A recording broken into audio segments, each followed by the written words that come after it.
Hey, Internet. So, when learning a language, does this ever happen to you? Hello. Hello. How are you? I am good.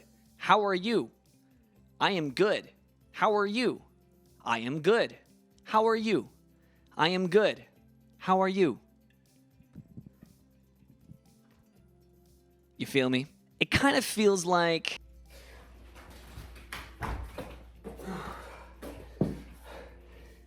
The customer you're trying to reach. So what is this terrible thing called?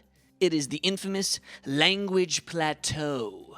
It starts insidiously. You're learning a language. It's great. You're greeting everyone. You're getting that little dopamine hit every time. You're impressing your friends, lovers, politicians. But then it hits.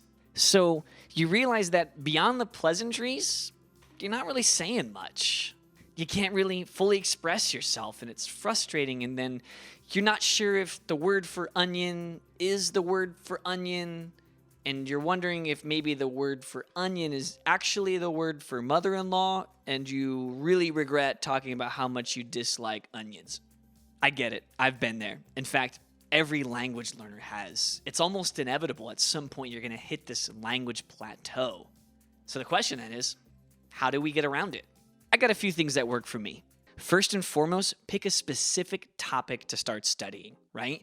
So let's say cooking, for example. Start learning cooking-specific vocabulary, things like pot, pan, lid, knife, fork, spoon, stove, cupboard, salt, pepper, those types of things. And then practice that conversation with someone about cooking, which is exactly what the second step is practice real-life conversation. Be in real-life situations when possible, and if not possible because of your geographic location, then when you're in like an online tutoring session or an online session with your language partner, kind of talk to them about, hey, I'm feeling stuck. What's something you talk about in your life with your friends? Let's practice that conversation. Oh, you like nature? Let me just Google a few nature vocabulary words and let's try and talk about that a little bit.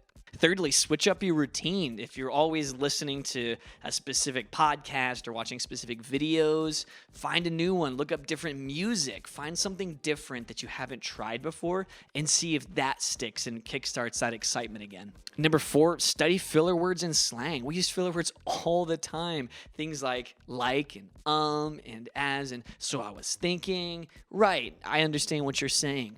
That's an interesting point. These types of things, make sure you know those so that way you can use them and it feels like a more natural conversation. And then, of course, slang, because most of us use slang in our everyday lives. So if you're not studying up on the slang, you're going to get held up in what feels like fake conversations. And yeah, rinse and repeat as necessary. It's not always easy to push through the plateau. I get it. But it's important to know that it will come, and just use these short little steps to just try to push through it. And the biggest thing is keep pressing on. Remember, language learning is a marathon, not a sprint.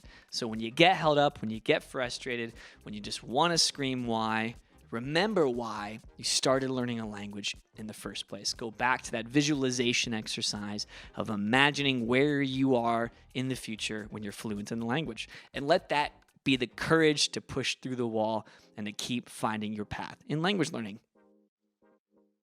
And also, don't forget to rest too. Take a day off if you need to. Take a couple of days off. Take a weekend. Go hang out with friends, recharge, refresh, and then get back to it fresh. So, dear viewer, my question for you is, what topic are you going to study next? Is it cooking? Is it nature, sports, music, jumping jacks, baboons, whatever this type of tree is that is on my screen? Dive in and start learning today. Leave a comment down below and share with the Lang Squad. And with that, I'll see you in the next one. Ciao!